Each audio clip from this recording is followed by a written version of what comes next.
The Nissan Nation podcast is a presentation of DRB and KGB Media.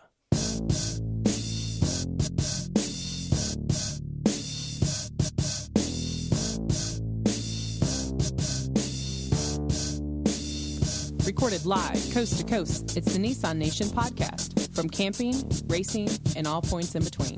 The NNP is your Nissan Nation podcast. Now start your engines and welcome in the hosts, David and Danny.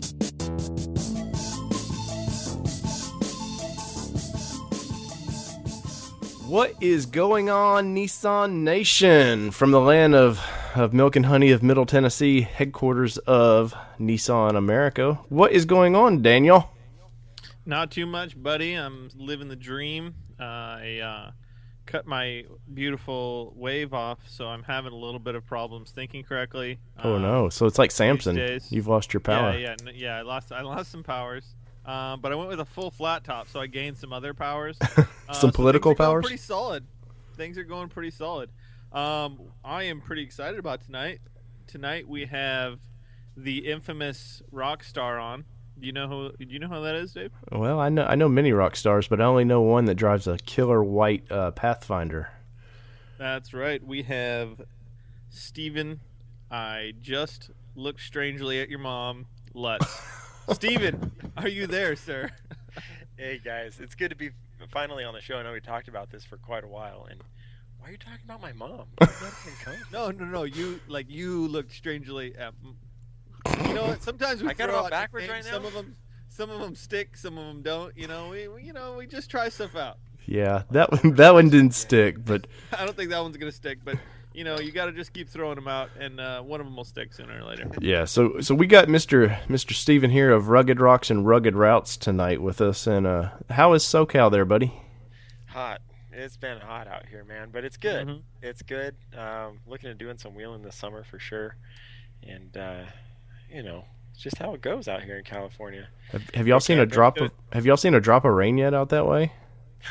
No, it seems to be raining in every state it's except snowing for ash. ours. Yeah, it's snowing ash right now. We have spot fires. Exactly. We literally, part of our forest is on fire right now. That's no good.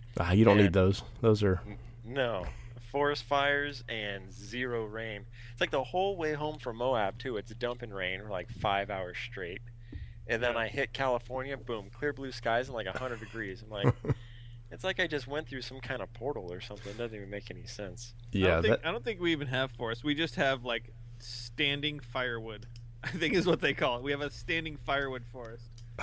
That's pretty accurate. I thought I seen something from some guys from Middle Tennessee actually coming out that way to do some fire battle with you guys. So I wouldn't be surprised. Literally, there's been about 25 spot fires in like my local area in the last like 3 weeks. All right. Hopefully your homeowner's insurance is paid up there, guys. Yeah, we're set. We got that covered. So let's see, what do we got tonight, man? We got a little bit of news. One of these days we're gonna get JR back on here and he can do some news intros. But Dan, you'd brought this up to our Facebook page. I guess it was today or yesterday that the new Juke-R it's getting 2.0 done. What's going on with that, man? Any ideas? Yeah, man. It just like they just pretty much came out with like a race Juke. It's pretty freaking awesome, man. It's the styling's pretty sweet. Like the Juke's a weird looking car just right off the bat. Like you look at it and you're like, oh, what is that thing? But they came out with the Juke 2.0 with some sweet stuff on it and some sweet stuff. I don't know, man. I'm like, wow, that went from kind of like a little iffy weird to like kind of this cool JDM retro, like fast little bug looking thing. I don't know. It's hard. It's hard to wrap your mind around it. It doesn't matter what it looks like if it's got 600 horsepower. Yeah, all-wheel drive 600 horsepower is equals awesome. Exactly.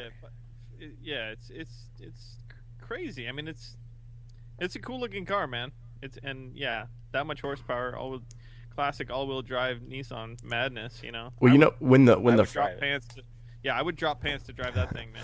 When they brought the first one out, when I was working for Nissan, supposedly Nissan Japan was just furious with Nissan England for basically cutting up one of their cars and just bastardizing it into that thing, man. So it's kind of nice to see they've actually embraced it. And I guess at 500,000 or so they're getting for each one, you can embrace that a little bit. Yeah, Absolutely. They've had them over here. They like to bring press out over here at the Nashville Speedway, which is about 20 minutes from me. And man, they'll take press out there, and you just hear that little rocket ship going, man. The original. So I'm really excited to see this 2.0. It looks like they've updated the lights a little bit. Of course, the front fascia there. It got more of that GTR look. Once again, once again, this thing's probably going to be a very, very limited edition car, I guess, for your Middle Eastern guys that they can go wreck it. I think there's been some videos on YouTube of where these guys literally get the car and like 20 minutes later they've just totaled the car out. You know, like 500 grand of that is nothing anyways. They what do they see here? What do they say? The 2.0 concept makes its global dynamic debut. Sorry, I'm trying to read this off if you can't tell. In the UK, 600 horsepower. They brought they like bringing their little. Go ahead. It's a twin turbo V6 too that they're running that out of. It's the 3.6 they're using. Yeah. They seem to like to bring out these guys. Their what do they call it? Their Nismo. What's the how they find their drivers through the game deal? The GT Academy guys.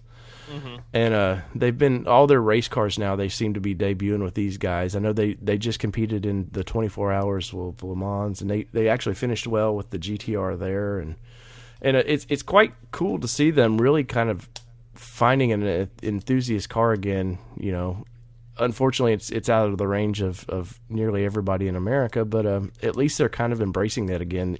Seemed like all through the late 2000s, it just, I guess it was Z and that was it. So yeah, I just love when a car maker just comes out with a little something kind of wild that, you know, you can probably get, you know. I mean like the Raptor's a little bit of a wild car, you know, right, for Ford. I mean, that's stuff like the Lightning, you know, where they just kind of make something that's a little bit over the top. Well, Ford has always been good with that, man. You know, like they were doing the Lightnings and stuff, and then it's kind of switched to this Raptor. And I guess if a $60,000 to $80,000 truck is, you know, within reach to you, that's pretty awesome.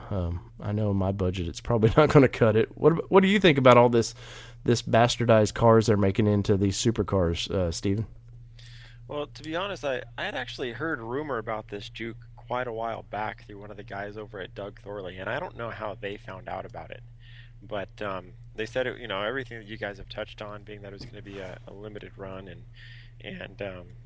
it was cool to hear the rumor probably about 6 months ago, and then now looking at the specs and everything online here, it's public information. It seems I don't know, it's pretty cool.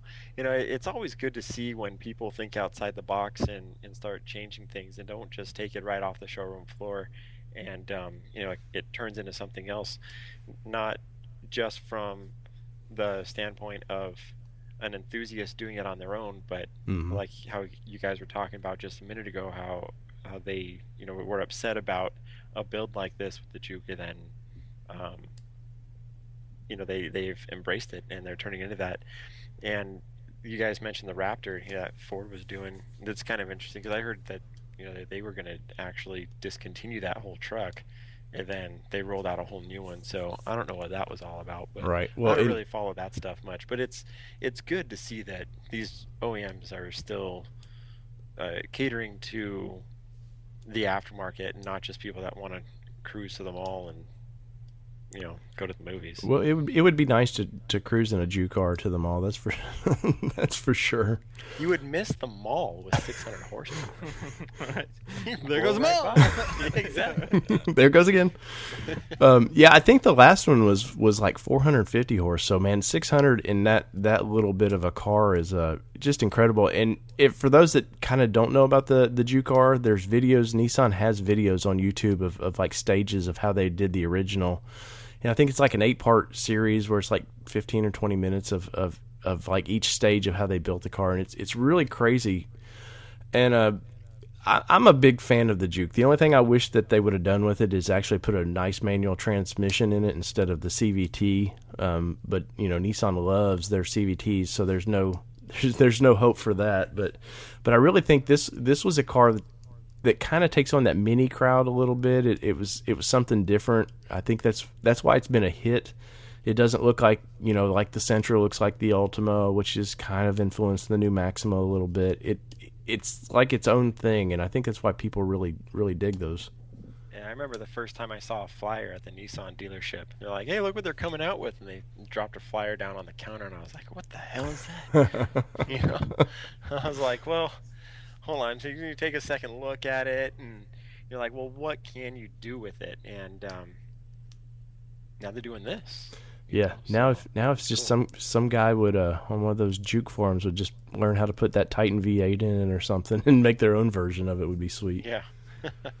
So Dan, I know you're not a fan of the Juke. You've said in the past that it's not your favorite thing, but 600 horsepower. It's growing on me. I saw that and I lost my mind. I was like, a 600 horsepower Juke. The styling on it's really rad.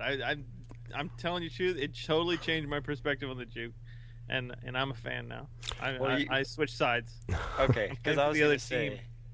if you don't like the outside, once you're driving something with that much power, it simply doesn't matter anymore. Like, it all just goes away.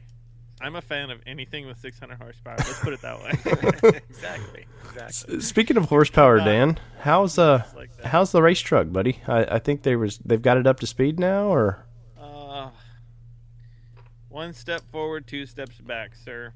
So you're doing the moonwalk with this thing. We have it going. It was dyno. Well, let's say this: we have a base tune for it. They went and took it on, put it on the dyno, and we're tuning it. And then they ripped the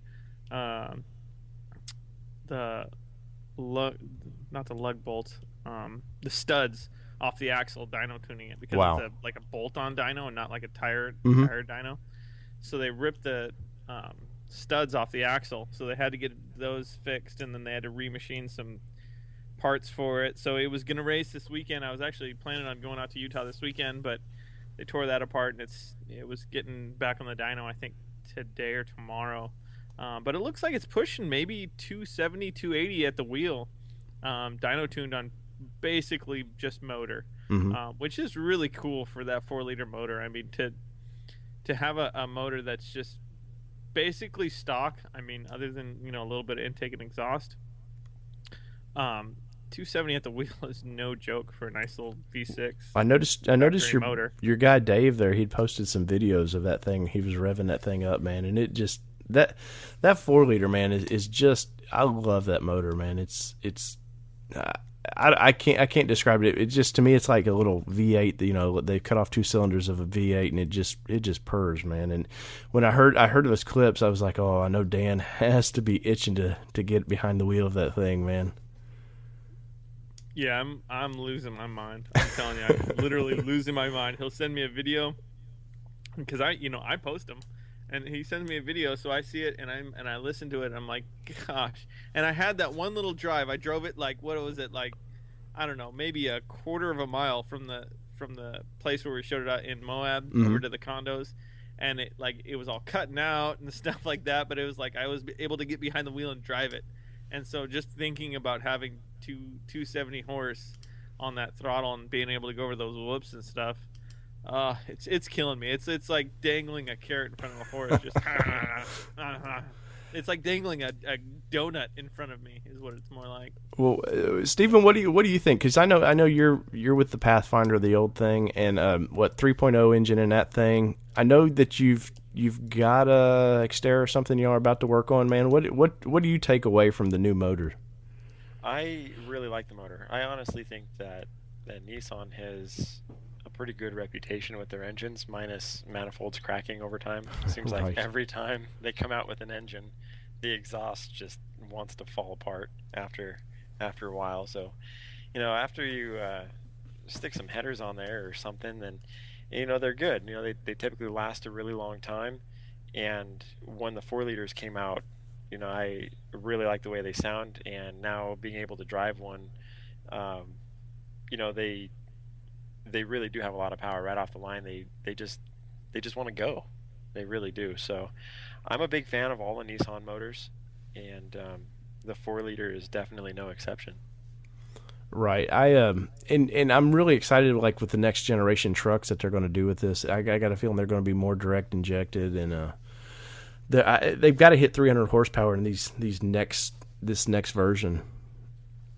I wouldn't be surprised. I mean, they're right there already, and the 4-liter's been out for so long, so they've had quite a bit of time to think about what they're going to do.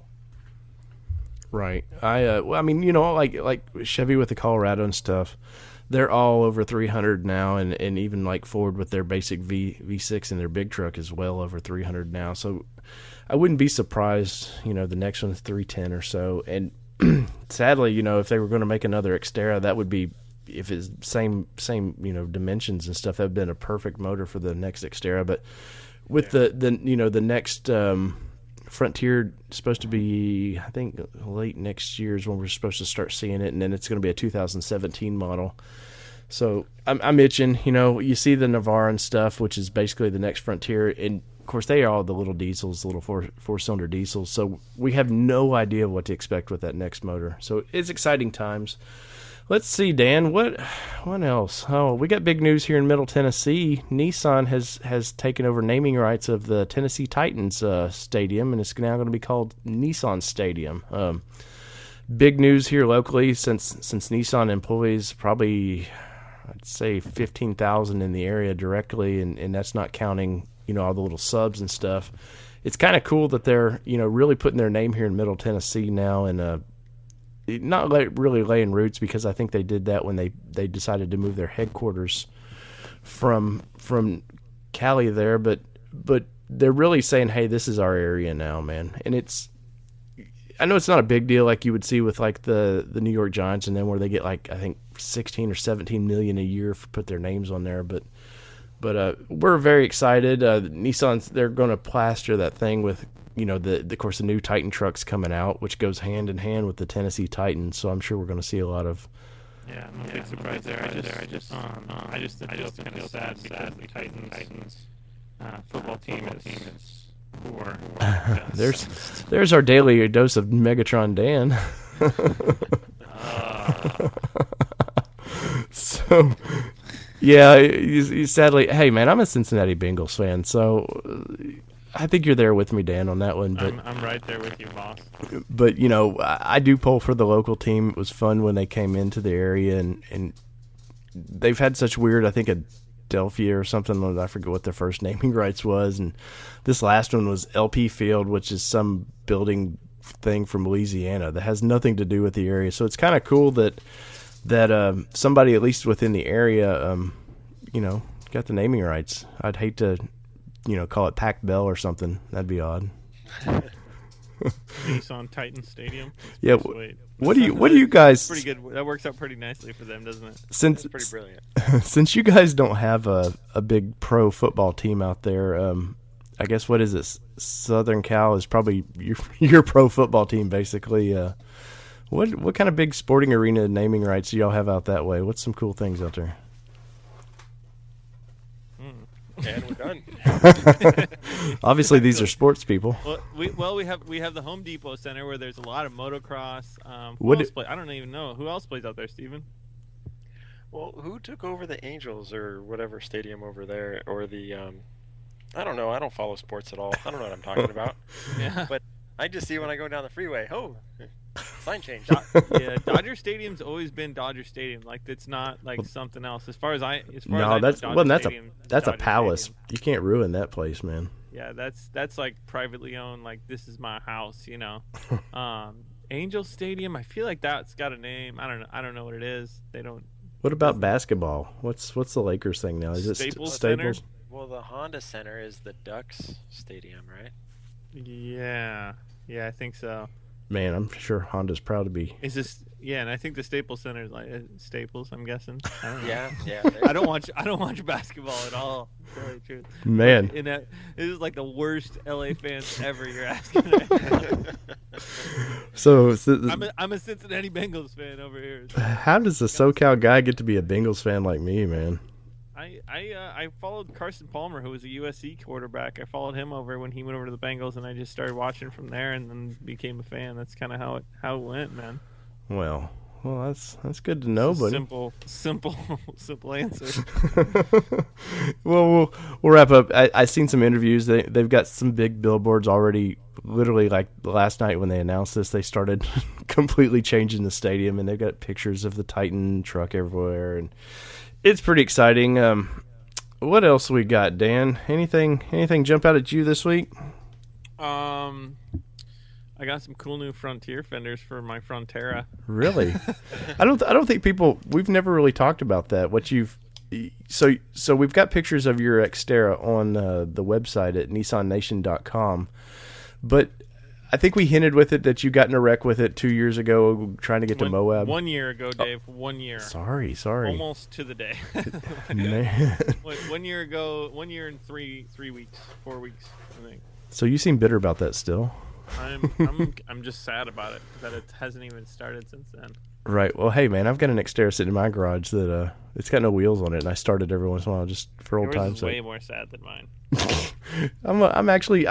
My final parts came in actually today, so if I wasn't going on a camping trip this weekend, I'd be under that truck trying to get that thing wrapped up. Imagine that. But so yeah, you're literally like building a Frontier Xterra. I'm building. I've decided I'm building the most bastardized Nissan known to man. So, did you plan that, or did it just happen? It just started slowly happening, like partially in my mind, and then partially because I found stuff on Craigslist, and I was like, maybe I'll get that. Craigslist, so, that'll do it. That and eBay, like I bought a Datsun little Datsun emblem, and I was like, oh, that's cool. Maybe I'll stick that on the Xterra. That'll be cool, And then I was like, because I sent my fenders out, my fiberglass fenders that weren't destroyed, over in the race truck. So those are over with the race truck. And so I was like, the whole front clip's off. And I got to buy a new front clip. So I was like, maybe I should put Frontier front clip. That'd be kind of cool. Because it all bolts up, So then I found some fiberglass fenders, found a grill. So, and then I was like, I was thinking, I'm like, right now it's Titan swapped. It's got a Titan front end in it, right? M205 and everything. It's got the Frontier fenders, Frontier grill. It's gonna have Frontier headlights, and obviously, it's basically an Xterra. I was like, maybe now I should get some. Maybe now I should go get some 350Z seats and just go full buck nutty and trying to get one piece of every single Nissan car line in the build. So I'm sitting on Craigslist and eBay just looking for the wackest stuff, just whether it's like a armrest or just all kinds of stuff, dude. I'm gonna try and build the most Nissan anybody's ever seen based on the Xterra. But it'll be basically Frontier Xterra. Sounds heavy. Now you need to get the badges, man, and switch around the lettering on it too. I would do that. Now I'm looking at all kinds of different stuff for a GTR, looking at a piece of the stock exhaust on it, like an exhaust tip from a GTR and stuff like that. But I think that's going to be the biggest hurdle, because everything GTR, even if it's some stock used piece that some guy ripped off and put some aftermarket, he still wants $600 for that piece. And that and your next born child. Oh man, yeah. So I think the GTR portion of my build is going to be the crown molding of my build. The roof rack they don't make for it, huh? Yeah. So let's get to our guest tonight, man. We've got once again we got Steven here with Rugged Rocks and Rugged Routes, and we'll kind of do a little formal thing.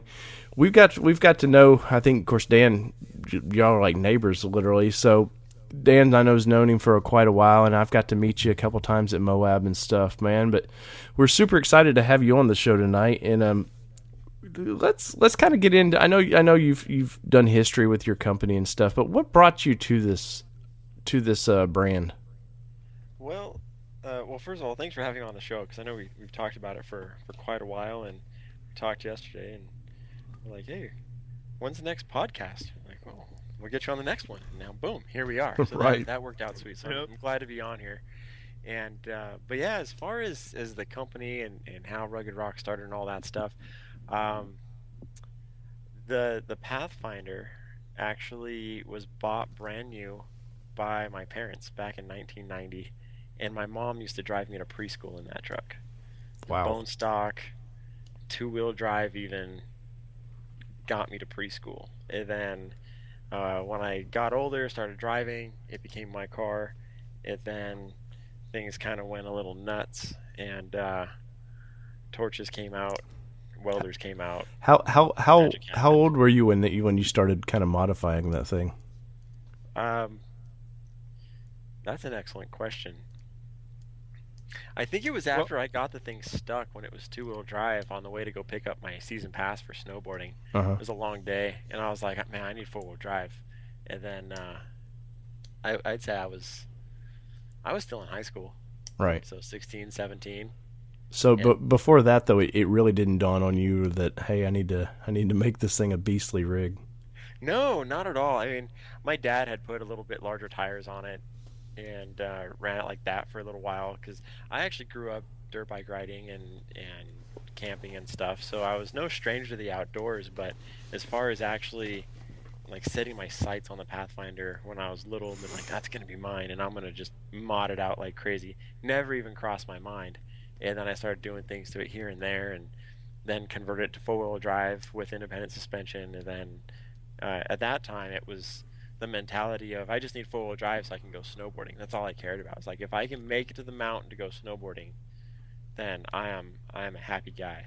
And then I started wheeling and was up in Big Bear, and it was just pushing the truck to its limits, absolute limits.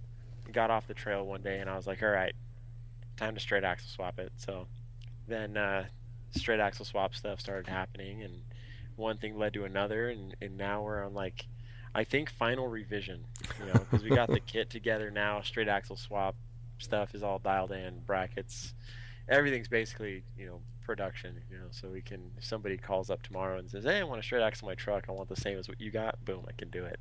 Awesome. And that was a goal that came on kind of later, but it seemed like there's been a lot of people straight axling their trucks more and more. And when I looked at it, I was like, I want to just come out with the best possible, best fit, Sure. all around kit that I can, figure out. And Right. Now, what I came up with. Now this thing's been in some magazines too, hasn't it? It has, yeah. It's been, I think like, I don't know, probably 3 or 4 or something. I think 4. So now it's just like, oh, they want to do another story on it. Okay. No, well, it's kind of funny because after they didn't really hunt me down. I knew some people that knew some people, and I was like, hey, I just finished this truck. Do you think they'd want to cover it? And like, oh, I don't know, it's a Nissan, because typical guys that don't drive Nissans and people in the rest of the off-road world don't really, they don't really keep up on this stuff. And you mention Nissan to them, they don't really know what to expect. But then it's kind of funny. Mac, who used to be the vice president of Superior Axle, years ago, he called me and he was up at Top Truck Challenge for 4-Wheeler Magazine, and it was like late at night, like on a Tuesday, and he was like, hey, we need someone to bring the oil. And I was like, what do you mean you need someone to bring the oil? He's like, the oil, we forgot it. And I was like, what oil? He's like, the AMS oil. Like, oh, so just go to the store and buy some oil, like, no big deal. He's like, no, the AMS oil. Like, there's a huge pallet of oil at magazine headquarters in Irvine, and we're in Hollister Hills, which is hours away. And basically, AMSOIL sponsors the event, and if somebody breaks down, has to do a re-gear or drop a tranny or whatever, if they need oil, AMSOIL's got them covered for the event, as much oil as they need, basically. So I was like, well, I guess it's a good excuse to go check out Top Truck. So went up there and and took them oil, and I forgot what I was getting at. I'm talking about oil and delivery and all this stuff. Well, it's a slippery slope, man. Get It in is. the magazines, man. Yeah, magazines. yeah. Anyway, so trying to loop this back around, he on the way from Hollister Hills back to the hotel after Top Truck one day, I gave him a ride, and he kind of saw it and got to check it out for the first time. And obviously we're there with the guys from Four Wheeler, and there's a bunch of editors there, and so we kind of started talking about it, and he's like, this thing's pretty sweet, and Yeah, I do know. so he liked it, and one thing led to another. Then I ended up, getting in with one of the editors, and finally happened. Right. Well, it's been crazy that of course I've known of the truck since I guess 2008 or 2009, somewhere in there. But it was crazy being at our local off-road place, Wooley's Off-Road, and I looked down. They have all these magazines sitting there, and I looked down, and there's your truck, and I was like, man, that truck looks awful. Oh, okay, yeah. Nice. So yeah, it's always cool, like the surprise visit that you go to your mailbox and look at the latest magazine, and there's the Pathfinder again. Good old Pathy. Yeah, it's been a good truck, and it actually doesn't have the 3.0 in it anymore. It's got a 3.3 in it. Oh, really? Yeah. So we were out at King of the Hammers, about a year and a half ago, and we were about to go for a run one night. So me and a couple buddies and friends of friends, everybody was kind of gathering around to go on this run, because they've got all that land use thing that's been going on for quite a while, and they're shutting down a good chunk of land out there. So there's a short trail called Elvis, and we're like, let's go run Elvis. We're never going to be able to do it again, and we've never done it before. Sounds like a great time. So I'm pulling out of camp, and this thing's just spewing white smoke out the back of the truck, and my buddy pulls up next to me. He's like, "Hey, does your truck always smoke like that when it's cold?" And I turned around, and this thing, I couldn't even see 10 feet behind the truck. It was just horrible. So, And it never made any kind of noise to let you know, or? no, I just started burning oil like crazy, like absolute crazy. It was just like I took just a bucket of oil and just lit it on fire, just plumes. You guys are ridiculous. You guys in your masks and hats. I gotta get a camera for next time. This is a classic redirect. Anytime we want to make sure that people are focused and really paying attention to the podcast. I was really trying to ignore the hats for a minute, but it just didn't. It lasted about 10 seconds of ignoring it. But What's scary with you're not the first that this has happened to. What's scary is I'm wondering why Dan has that mask in his bedroom. This is part of the. We call this the party mask. For those of you that are listening and don't quite get to listen, we're on Skype, so we get to we're talking like straight to each other for this podcast. And every once in a while, Dave will throw on his little tiny my fox cowboy nose hat. or my fox nose and or his fox nose or whatever to try and throw whoever it is off who's talking. And usually we can get through it, with sometimes you'll hear someone like break into a smile, while they're talking. So Dave just busted that out, and so I retaliated with a Mardi Gras mask that my wife has so conveniently placed within arm's reach.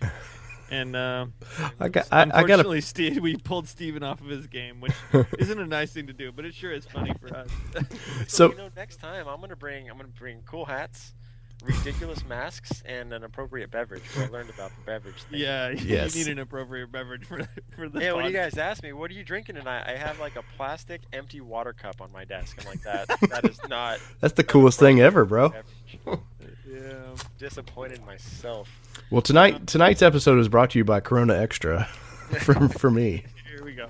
And Firestone Walker 805. Oh man, that 805, is that what you brought to Moab? Yeah. I really like that beer, man. We gotta have a beer segment, Dan. We should have a beer segment where we start at 1 and we both try and get to like 7.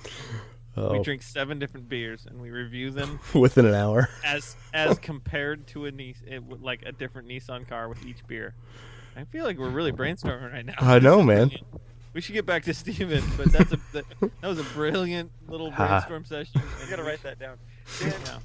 So what? I mean, why the 3.3? Obviously, I know it's so close to the 3.0. I mean, is there a big power difference from what you had?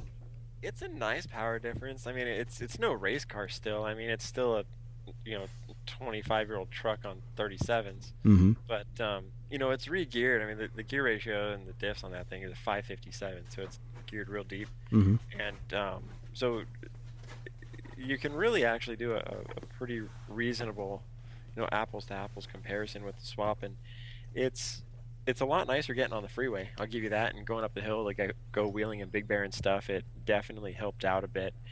But really, once the 3.0 blew up, it was like, well, the 3.3 is so easy to do. Why not do it? So Yeah, I'm They're assuming. very similar. They're very similar with all their parts and whatnot as well. Correct? yeah, exactly. So to be honest, you look under the hood right now, and it looks exactly like a 3.0 because all I used is, well, you basically build a short block, and then everything else bolts on top of that. You basically take a 3.3 and you dress it as a 3.0. And it basically is just a bored out 3.0 is really what it comes down to. But it was made to be that size instead of Now, getting rid of a bunch of material. now this truck originally, was it an automatic or manual? It was manual. And I'm assuming it's still manual. Yes. Right. There's nothing like, wheeling automatic is fun, but there's nothing like having complete control of your vehicle with that. I'm a firm believer in that. A lot of people are like, oh, automatic. And then I'm like, if the truck is geared right, it's really nice to have full control over what the truck is doing. If you want it in first gear, it's going to stay in first gear. You can feather the clutch if you have to, but if you've got transfer case gears or an Atlas or something like that, it just really changes the way you look at things when you get used to having that much control and really learning how to use it. Right. So obviously, you were kind of a kid when you were given this vehicle, and how does that get into Rugged Rocks? I mean, obviously I know you've had to fabricate a lot of this stuff yourself, but is that kind of what bled into this, or?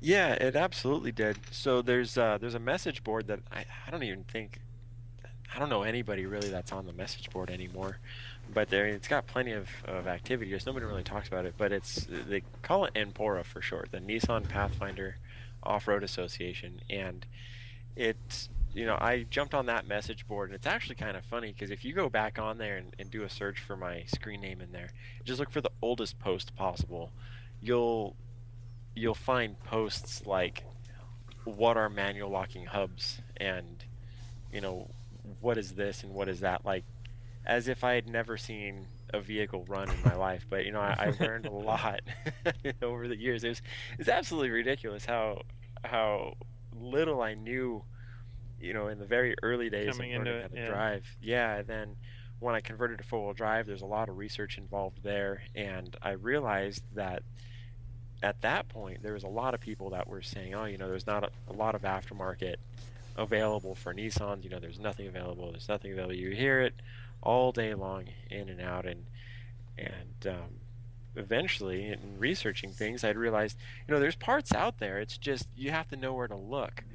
And after getting a job with another company that was an e-commerce based business, but they were selling dirt bike parts, I learned a lot there, and just kind of put two and two together when I left that company, and wanted to get all the Nissan parts that were available that were hard to find just because they weren't all in one place. I wanted to bring them all together and offer them up in one spot. And in the early days, I actually used to sell some Jeep stuff and some Toyota stuff just to help kind of get things off the ground. But eventually, I didn't want to deal with that stuff anymore, and the Nissan stuff was, the whole thing was growing as a whole. So I totally just deleted all those products off the site, stopped dealing with all of that stuff, and now it's just exclusively Nissan. Well, that's how it all started. And I guess that's maybe how you, with your name Rugged Rocks, I've just was always curious because I know people like Dan over there, labeled their business more of like exterior performance and like Knees Tech and those companies, but I was awful curious of like, well, how does that come to be for Nissan? So maybe I'm assuming that's why, because you were trying to go maybe a little bit everywhere. Yeah, I guess so. I mean, thinking back on it now, I wanted to answer your question. No, I just wanted to do Nissan stuff, but The original Rugged Rocks logo actually was a silhouette of a Jeep, so I can't deny that there was. Wow, you've heard other it. stuff You heard there. it here first. Exclusive. Yeah, I mean that was like 9 years ago. It was. I Nice. think it was pretty short-lived because after that, it was the top banner on the site was the Pathfinder and some really elementary Photoshop skills and Yeah. But then yeah, I just totally got away from all of that stuff. I've got a lot of friends that have Jeeps and stuff too, and they still call me once in a while, but really try to keep it Nissan because that's what I've researched a lot. I do a lot of cross-referencing from other vehicles to see what fits what, and sometimes I'll get calls, hey, do you have this? And I'm like, I don't have it, but I might be able to come up with it. Right. And like for instance the 557 gears that I'm running in the Pathfinder, I had heard rumor that they existed, but I didn't know where they came from. And after literally a couple years of doing research here and there, I was able to dig up some part numbers that were good part numbers in Japan. So I contacted Nissan Motorsports, and there's a guy over there that was working there. His name was Paul at the time. I'm sure his name is still Paul, but he was there at the time. And I was so close to getting after you on that, man. You're too quick. You're too quick on your own corrections. So yeah, I gave him these part numbers. I said, order these things and we'll see what happens. And so 557s and 587s showed up for the H233B rear axle, and so that was cool. And I still do a lot of that stuff. It's a lot of legwork, but it's kind of cool when things like that kind of come together. And there's still some applications I still need to do some test installs with ARBs and that kind of thing, but hopefully that'll come together. Right. Well, I know you're kind of nearing 10 years really of being around. Kind of what was the thing that really you thought put you on the map? What was maybe a part, or was it just your knowledge, or? I think for a long time it was just knowledge, because I've had a lot of people call me and we end up staying on the phone for quite a while and just talking about stuff. They got questions about anything to do with their vehicle, and asking about cross-referencing stuff, and yeah, that's really how it started.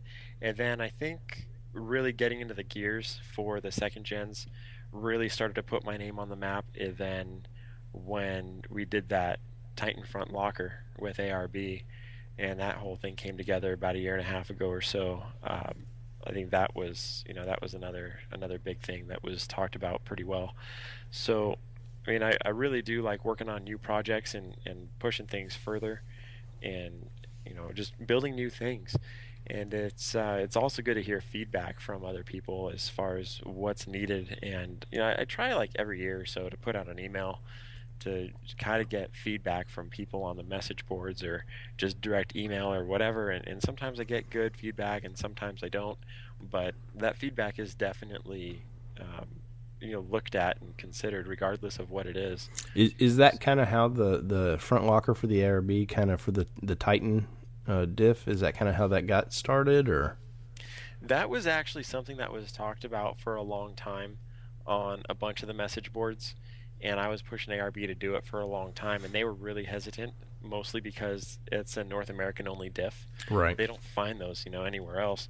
So them being a worldwide company, they're sitting there thinking, well, a lot of people say they want it, but without having some kind of commitment, they're not going to be able to. They couldn't justify it. Right. So all those threads and all the message boards just kind of went silent for a long time, and then years later, I decided to pick it up and kind of fire it back up and say, hey, this has been sitting for a long time, and who wants one now? We put a feeler out for it, and I went back to ARB and said, look at all these people that are responding to the blog. And that's generally how I like to do it. Try to get a lot of feedback in one place. I try to direct it to the blog on the Rugged Rocks website and see how many people respond there. And if it looks promising there, then we can go into doing pre-orders and that kind of thing. So how long did that take from kind of start to finish for you kind of get the okay with them and for them to literally put product in people's hands? Well, from I'd say like concept of when I first started talking about it again on the message boards to actually having product in hand, it was probably about a year. That's But pretty. That's really a pretty quick turnaround, though. yeah, in ARB's hands, they needed a deposit up front before they would even start R&D. Mm-hmm. And from the day that they had a deposit, I'd say it was probably about 6.5 months or something like that. Right, and that's all developed in Australia, right? Yeah, yep, exactly. So as soon as they got the deposit, they basically just shot an email down to Australia, said this thing's a go. And they already had a front differential down there in Australia from when we had originally started talking about it. Mm-hmm. So they just had to dust it off and, go. So that's what they did. Right. Well, I mean that's really what I think you guys stand out with is you really seem to be the kind of the innovators of new ideas like this, and I mean especially with the Titan. I know a lot of Xterra guys like to Titan swap their vehicles and for that little bit stronger diff. So I'm sure you had a lot of sales with there. But did the Titan truck crowd, did they jump in on that too? No, not many of them. Huh. It's kind of funny because ARB asked me, where are all these lockers going? And I said, well, I think I've sold one, maybe two to a Titan. And they're like, really? I'm like, yeah, they're all going to Xterras and Frontiers, and most of them are Xterras. And they were really surprised to hear that. But yeah, the Titan guys didn't really jump on it. As far as I can tell, they were mostly Xterras. Well, what speaking of Xterras, what with the news coming out that basically the Xterras probably no more. That's I'm going to assume that's a big. I know it is for Dan, but that's probably a big crowd for you, right? As far as just the Xterra market as a whole? Yeah. I mean, is that a nice chunk of your business with Nissan? There's actually a lot of business is drivetrain stuff. Mm-hmm. So, and not just people from the message boards and stuff. I actually do a lot with I do a lot of Titan repairs actually because of that rear diff, in the earlier days how they were given out. Right. So we do that quite a bit. But as far as the aftermarket stuff goes, I'd say it's quite a bit, quite a few Xterras. But with the Xterra going away, as far as Nissan's concerned and moving forward with another production Xterra, I'm not really too concerned about it right now, just because we've got years until all of the Xterras that are on the road right now get too old or too beat up to where they're not going to be around anymore. I mean, look at the Pathfinder. It's 25 years old. Right. It's still on the trail, and we go out to events like Gone Moab and stuff, and even any of the Nissan events, you're still seeing the first gens out there. Just because the first gen stopped production doesn't mean they cease to exist. So, Yeah. We still got some time. I think we'll see because the Xterra is gonna, it's gonna go away as far as production of brand new ones. But I think as the price on second gens comes down, you'll see a lot more maybe younger guys looking to mod them and wheel them. I think you'll see a ton more of that, just kind of like you did when the first gen started coming down in price and stuff like that, and younger guys getting them, wanting to mod them, off-road them and stuff like that. I think you'll see that a ton of that. Yeah, Well, absolutely. Well, what I kind of was getting at is, are you anticipating then like Frontier really taking off and being kind of the next off-road vehicle? It's hard to say. I mean, I really feel like Rugged Rocks has been very much focused on more of the hardcore crowd, and you don't really get too many of the super hardcore guys modding brand new trucks. So it's going to be quite a while until we really figure out where the Frontier is going to sit. But like even now, I've got a lot of people saying that they want to see straight axle swap for a second gen, as far as a kit goes, and it's probably going to happen. Right. It's probably going to happen actually sooner than later, to be honest, because I've had quite a few people that are pretty serious about it. But call and talk about it recently. I know with a lot of the electronics now, it's made the newer Frontiers and Xterras more difficult to swap. But it really has amazed me how long it's kind of taken. This year that truck's been around for 10 years, and both trucks have, and kind of, I know with the first gen Xterra, it wasn't maybe 2 years, and I think Calamini or somebody had a kit ready to go. Is the electronics kind of the part that's holding you guys back from doing something?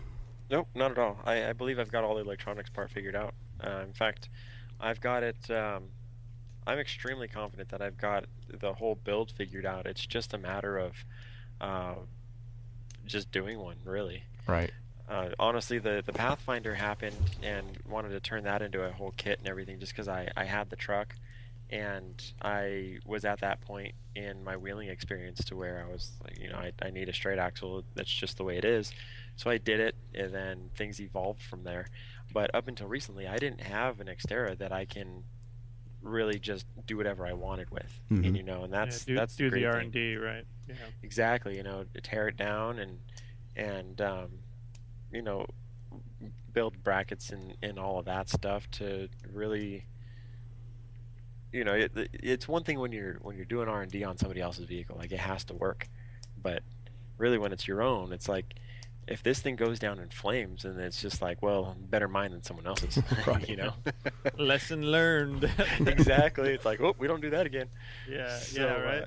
Right. That's the way it goes. But I'm really excited to have this Xterra now. We've had a lot of guys, because it's not. I mean, I run Rugged Rocks myself, but I get a lot of help from Kenny, because Kenny fabricates day in and day out, and we really do work hand in hand.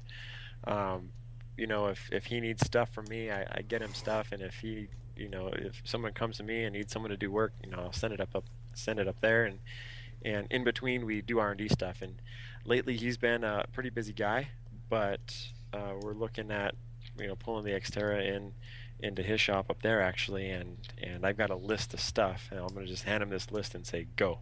But a lot of the stuff we've already talked about, and we're going to do some of the stuff that a lot of people have already seen as far as Titan swap stuff goes, but kind of give it a little Rugged Rock spin on some of these things to make some improvements, or what I would like to consider to be improvements. So I'm not coming out with the same old thing. Right. I think that there's still a lot of people out there doing Titan swaps, and that's part of the market that I haven't really touched on. I for a long time really left that stuff up to Greg up at PRG, and I know Niztec started getting into some of the Titan swap stuff too. So I feel like I've got a little catching up to do there, but it's definitely within reach. It's just a matter of getting out there and get my hands dirty with it, and then from there we'll see if we straight axle this one or what we do. But I mean, we've done so many straight axle swaps now that it doesn't matter what it is. We know the way it needs to be. Mm-hmm. And you were asking about the electronic stuff. I've got a pretty technical background from before the Rugged Rocks days, and have a pretty deep understanding of how a lot of the electronics work. So it does make things more challenging when you start modifying vehicles, but it definitely doesn't make it impossible. Well, awesome. What kind of front end are y'all looking to use on that?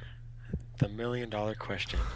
So what we want to do is I'll kind of walk you through the thought process before I answer it.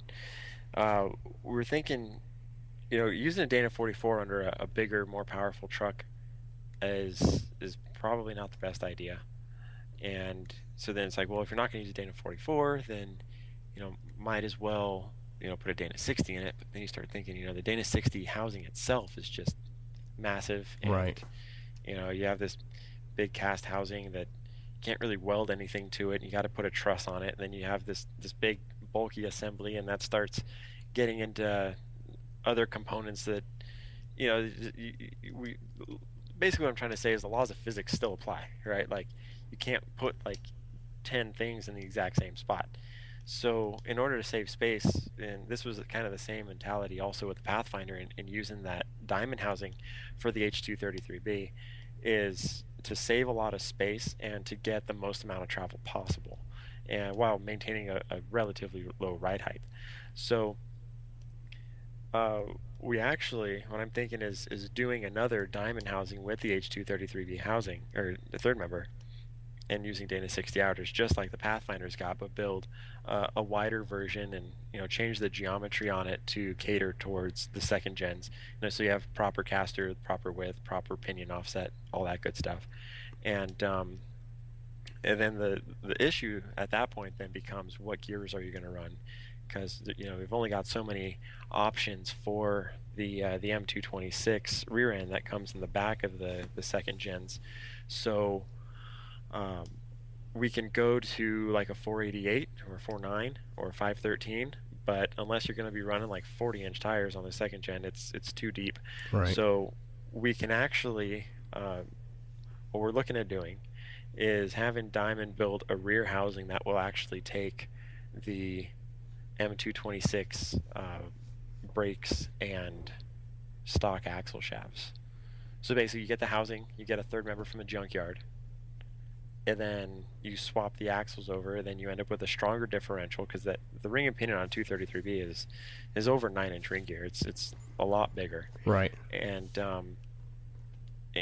so you get to reuse some of your old parts, helping keep costs down, and you can pull a third member itself from the junkyard. There is the issue of axle shaft spline count, but if you put an ARB in it, we've got it figured out to where we can swap side gears and put the side gears from an M226 ARB into H233B ARB, and So together. So basically, you got to be a rocket scientist. Is what you're getting at. Sorry, I know there's like a lot of letters and numbers and stuff, but basically building a hybrid axle between a first-gen rear axle and a second-gen rear axle, Right. while And- keeping the cost relatively low. Sorry, I got pretty technical. No. We like that. We basically, the Gen 2, if you're going to spend money on it, basically you're gonna have to do what the kind of builds you're going to do. You're going to basically have to spend a bunch of money anyways. So when you're saying keep costs down, I mean, I know when you get it up into the prices that I've seen some of these guys, they're spending they can spend $15,000. It seems like on some of these Gen 2s I've seen. So I know every penny counts once you get into that range. It really does, and when I say keep costs down for that rear axle, really you're looking at about $950 for that housing, but you're not having to buy axle shafts. The third member you can grab from the junkyard, and chances are with a rig built that much, you're probably going to put an ARB in it anyways. Right. So it's really, relatively speaking to how much money goes into the front end, to do that swap on the rear end for another like $1,000, it starts to, kind of Sure. not really matter as much. Sure. So what any other kind of new things that you guys are developing, or? On the Nissan world, nothing super groundbreaking, other than we've got some new upper control arms that we're going to be building soon. Trying to get some more travel out of stuff, but versus stock, more along the lines of what you would get with a uniball upper control arm, but hoping to do it with a ball joint instead, because I know a lot of guys in harsher climates, like a lot of guys up in Colorado and those parts of the country, they're going through uniballs like crazy, because in the winter they're salting the roads and all this stuff, and it seems like every year they're having to tear those things down, and new uniballs just constantly. And that's something that I really want to figure out, is a way to get a new control arm in there that's going to give you the travel that you want, but without the headaches of attempting to maintain these uniballs like every weekend, and having things last a bit longer.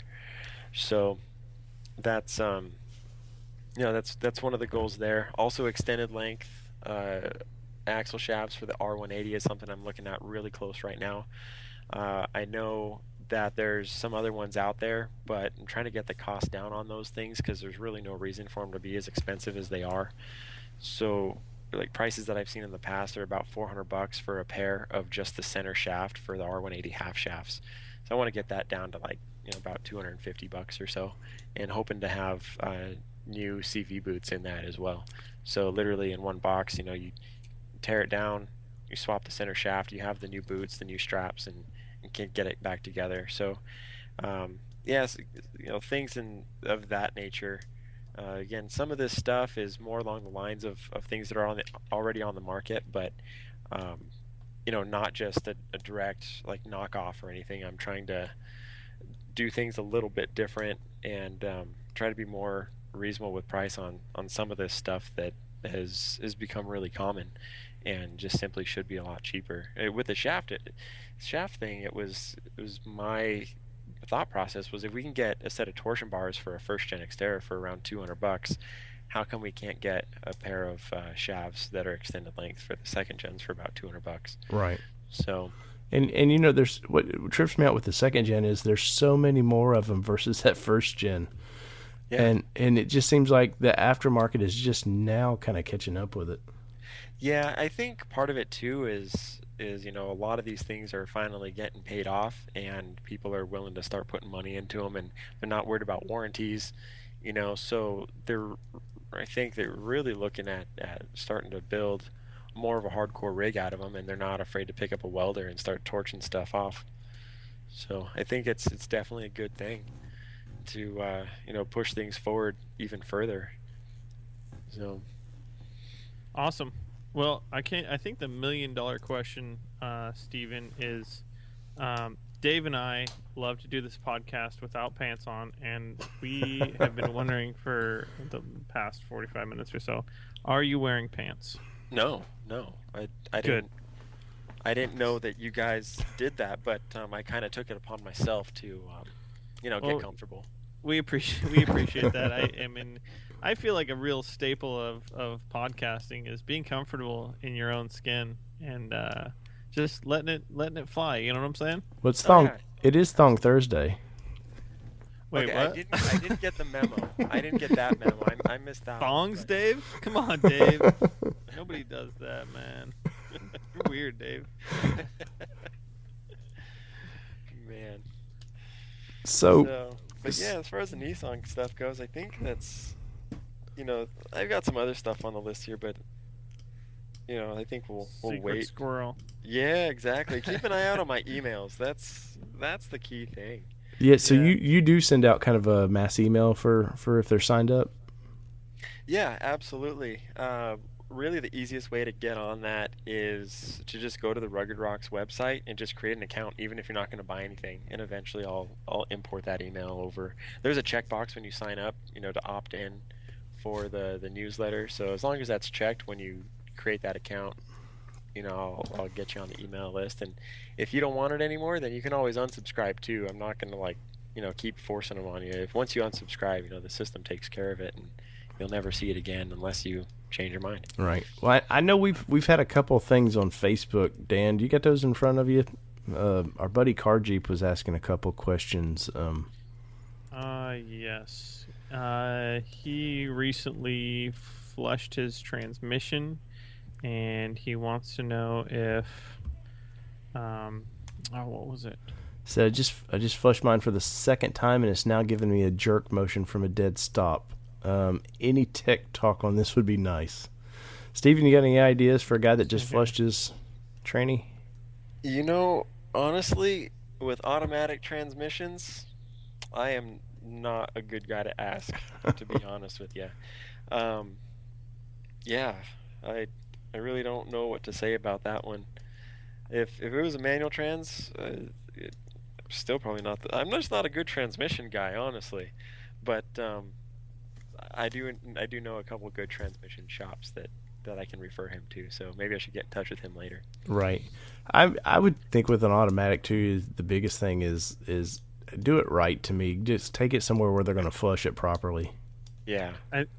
In my experience, flushing a transmission sometimes can actually it can clear out some blockages that were actually kind of helping, I guess you could say, and they'll flush out. Pardon the pun. They'll flush out the problem sometimes, and I used to have that once or twice when I was a BMW mechanic. We'd change the trans fluid, and then all of a sudden they started having trans problems, which I mean, transmissions are a little finicky when it comes to the fluid that they take. Right. Dan, I think we found a new drinking game for you, buddy. Because what's that? I think it's at least once or twice an episode you go, when I was a BMW mechanic. And then you see like the memory bubble. Yeah. Float out of his head. Back So- when I was a BMW mechanic. So if you guys listen to these podcasts, anytime you hear Dan, that's shot time, I guess. Time for shots. Sorry, Yeah, Dan. you can change a filter and change a fluid. I mean, when you drain and fill the fluid, you're only draining about half because half of it's stuck in a torque converter. Well, a lot of these now are sealed systems too, which on the car side is a nightmare. So, but yeah, that draining and refilling your trans fluid. And another thing too is a big thing is your fill level. I mean, fill levels are very finicky too on transmissions. You want to make sure they're the fill as far as where you're filling it to is dead nuts too.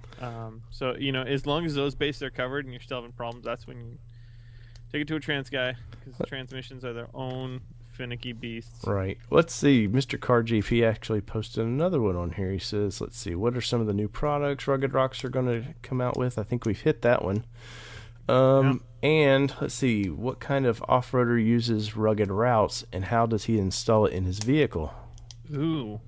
Okay, so rugged routes. So this is a whole other side of things that involves GPS units, specifically the Lowrance GPS units, which a lot of people would recognize that name more from the marine industry. That is their primary focus, but these units have been used in racing Baja for many, many years because they hold up to the rigors of off-road. They're made to be out in the sunlight, and they have to be sealed and water resistant, shock and vibration, all that good stuff.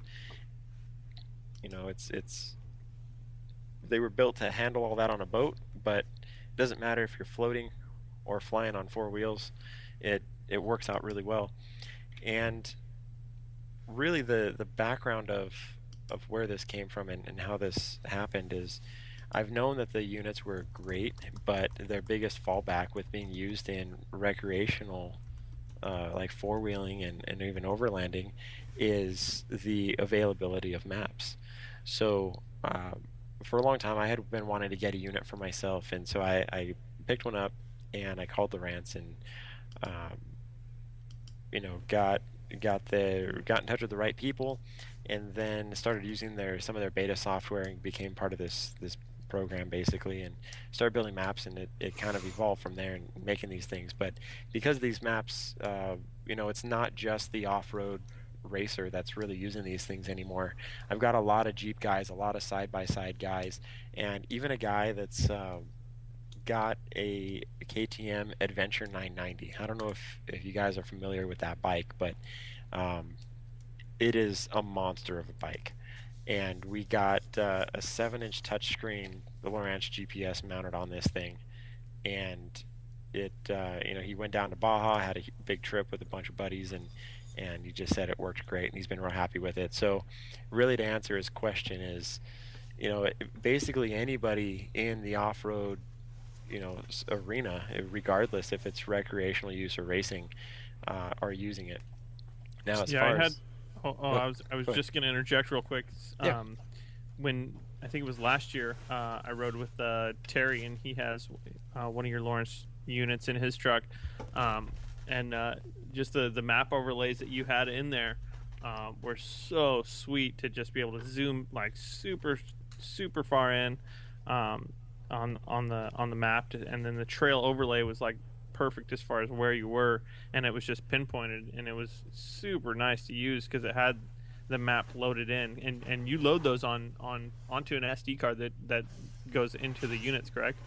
Yeah, exactly. Yeah, so I have to process the satellite imagery, and then I have to edit all the roads and everything on top of it. And what I'm actually working on right now, and I'm getting some help to process it, it's a lot of data that I'm working with, but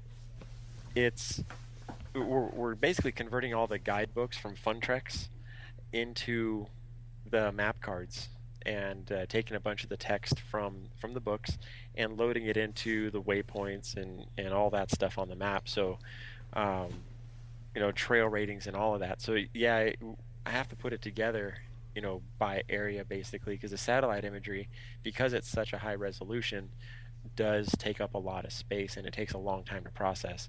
So, but it's the great thing about it is you don't need any kind of cell phone reception or rely on any kind of network, because it's all preloaded, and the detail that I roll into these off-road maps is I can't find anything that even comes close, because I just really pack in a lot of data.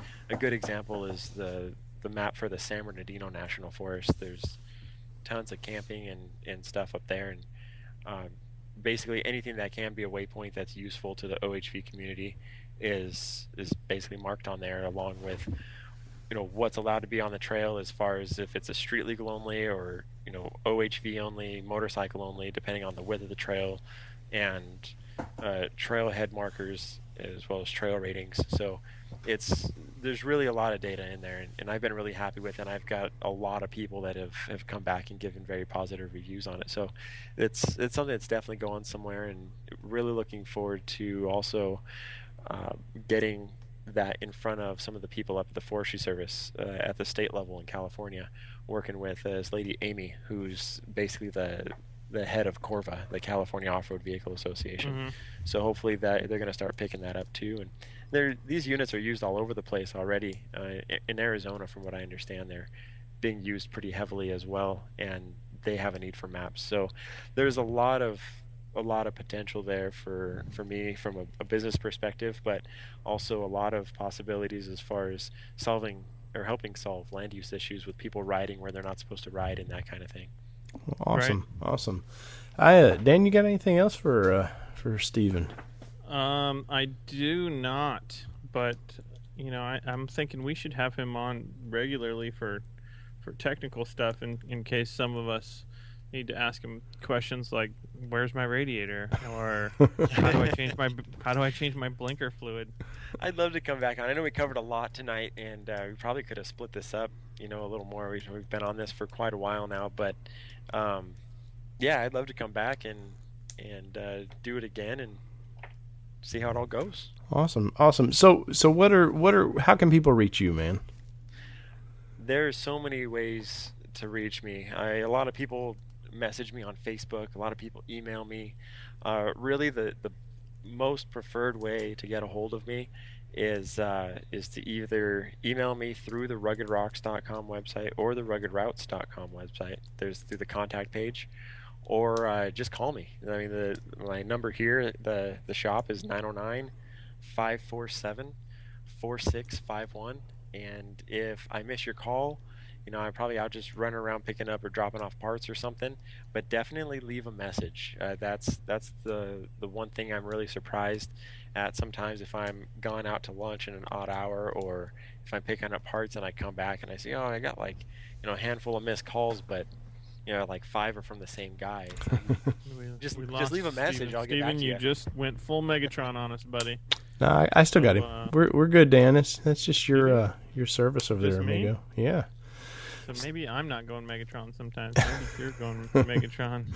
Maybe so. So Steven, what a weird outro. Right? And you said you weren't a football fan, and there's Megatron. So once again, this has been Steven with Rugged Rocks and Rugged Routes, and yeah, we definitely want to have you back, man. This has been interesting. We definitely like when guys can actually talk the tech and not just glaze over anything. And you've been a big part of this community, the off-road community, for quite a while. We really, really appreciate you having you on the show, man. Absolutely. Thanks for having me, guys, and hopefully we'll do it again soon. Awesome. Right, Steven. Appreciate it, buddy.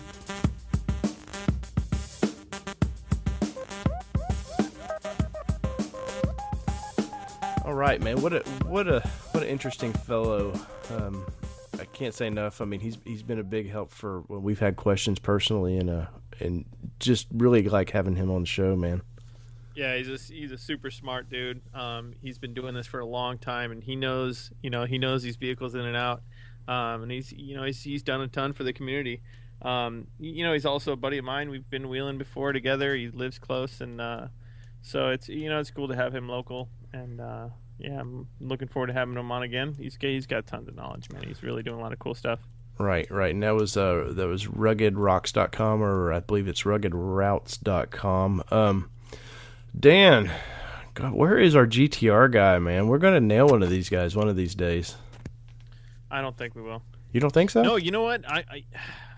I just saw this the other day, and I know you want to get car guys on, but I just saw.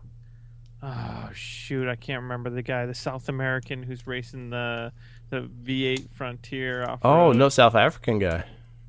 What did I say? South American. Whatevs. South African guy. What was his name? Shoot, I can't remember. I'm gonna have to look him up. I can't remember. Yeah, they're doing some 1,000-kilometer race or something. Yeah, man. Dude, those trucks are ridiculous. So, anyhow, I'm going to try and get a hold of him. That guy's got some serious Nissan stuff going on over there. Yeah, they literally and built I that wanna truck that they were going to go race in like a week, it seemed like.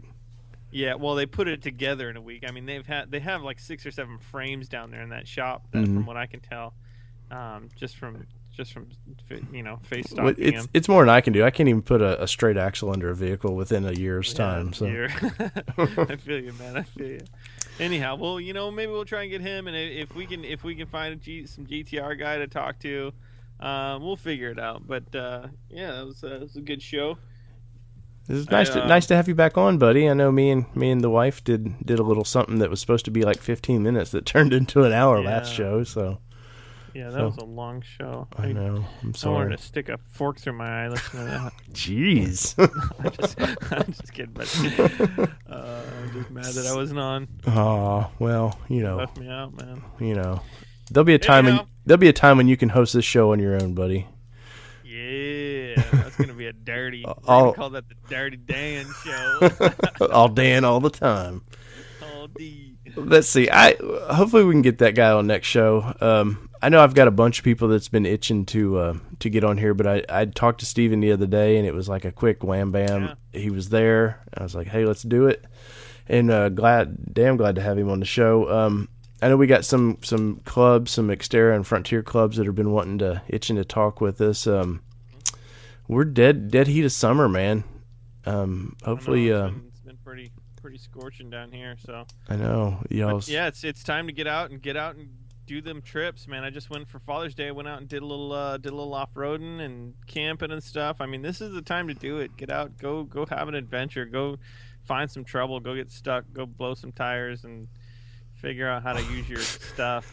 You know what I'm saying? Like, I seen your pictures. The funnest stuff. I seen your pictures on Facebook. Yeah, we got new tires coming. Heck yeah, buddy. That's the best thing when you take the wife out, man, and she sees something fail. It's like... Yeah, she's like, oh, you blew 2 tires. I'm like, guess I'm going to have to get all new tires. Sorry about that. Yeah. Too bad. Yeah, that's been the best part of having my wife involved. So, let's see. So, next time, who knows, man? I'm not even going to throw something out there because we're just going to take a dart, throw it at the dartboard, and...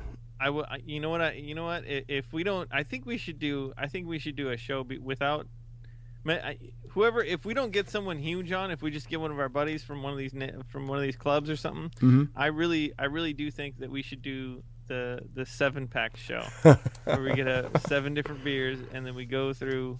You have to have 1 beer for each, whatever beer you think for the model of Nissan, and we'll drink that beer and we'll compare it to Nissan. Here's what what we can do, and we hinted this before. I think next show we're going to do our movie review show, man. Ooh. And yeah, we'll tell each other what movies we have to see. That's what it can't be like a movie review show where like you're like, oh, I just went out and saw like Mad Max. It was freaking cool. Oh, well. No, man, I'm going to be like this. Dave, you have to go watch 50 Shades of Grey, and then you have to be like, Dan, you have to go watch Sense and Sensibility or something like that, and then we can come on and review them like that. That's what we need to do. Maybe we need to have a listener a mention thing where we have to go see what they mention. Ooh, yeah, we could have listeners request us to watch a movie, and then we can do a review on the movie that the listeners request. And that doesn't even have to be a new movie, man. That would be real fun. Yeah, any movie, Clockwork Orange or something whack like that. I mean, there's Tokyo Drift. It's got a lot of Nissan in it, so there you go. It's got to be car related. Ooh, I like where this is going. This is some good stuff. So I think so. If you're listening right now, hop on the Facebook page and give us some recommendations for car, specifically Nissan, hopefully, or car-related movies that we should watch and then give full reviews on.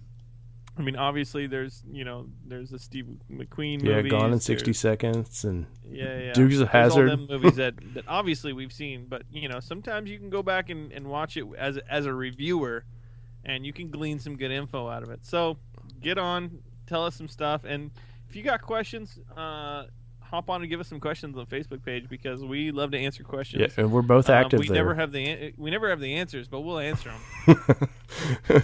We don't just report the news; we make it up. Yeah. We have approximate knowledge of many things. That's right. So once again, we want to say thank you to Steven with Rugged Rocks, Rugged Routes. Dan, till next time, buddy. And just let you. What? Is that it, man? I think so, buddy. No, there's no big goodbye. Goodbye. No. Nation podcast. Ow! Out. Peace.